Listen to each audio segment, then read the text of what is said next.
Okay guys, kemarin saya ada share satu video keluar tentang JBJ iaitu plate number reopen balik bagi semua orang boleh pergi dapat beli kan. Ada FC, FD, FE dengan Malaysia. Ramai orang mari PM saya, mari cakap dengan saya, ada ni number ke, itu number ke, ini number ke, itu number, boleh tolong cari ni ke, saya mau beli ni, boleh ke, saya mau ini. Minta maaf lah guys, saya tak ada join number. Saya seorang salesman daripada Ford, okay? Join kereta pickup truck saja, okay? Kalau nak beli pickup truck, boleh Roger sama saya Fung. Tapi nak beli number, cara saya sudah ajar. Siap dengan video, dengan tutorial dekat sana. Macam mana klik, tekan mana satu, key in mana satu, macam mana buat bayaran. Sendiri pergi layan sama video, saya tak ada join. Dengan nak cakap terima kasih untuk sesiapa follow sama saya. Untuk number-number tu, sendiri pergi tengok. Ada balance ke, tak ada balance. Jangan harap cantik ni lah. Sampai ada sikit orang mari tanya saya, ini 2 digitnya masih ada lagi ya? Boleh beli dengan 310.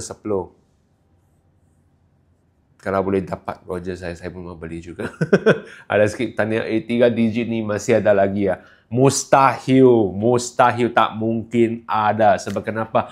Dekat ini JBJ, dia jual yang itu balance number, yang orang yang tak mau punya number, orang yang sudah, ya, mana tahu, tuan nampak, okey lah, boleh lah. FC 2 alphabet dengan 4 number tu, boleh lah, layan lah. Nampak pun macam VIP juga. Untuk hari tu, sesiapa belum dapat biddingnya orang kan, mau double alphabetnya, boleh kali ni lah chance. Makin kurang sekarang saya dapat info adalah makin kurang.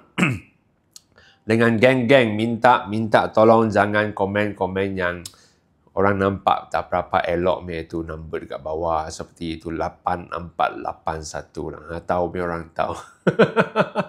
Oh, ada sikit tanya ada ini FU ke bila buka, ada sikit nak tanya ini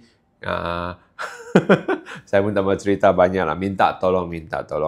So, like, share, komen, yang paling penting follow. Ada apa info yang baru tentang kereta saya akan share keluar. Follow sama Afung, okay? Terima kasih guys.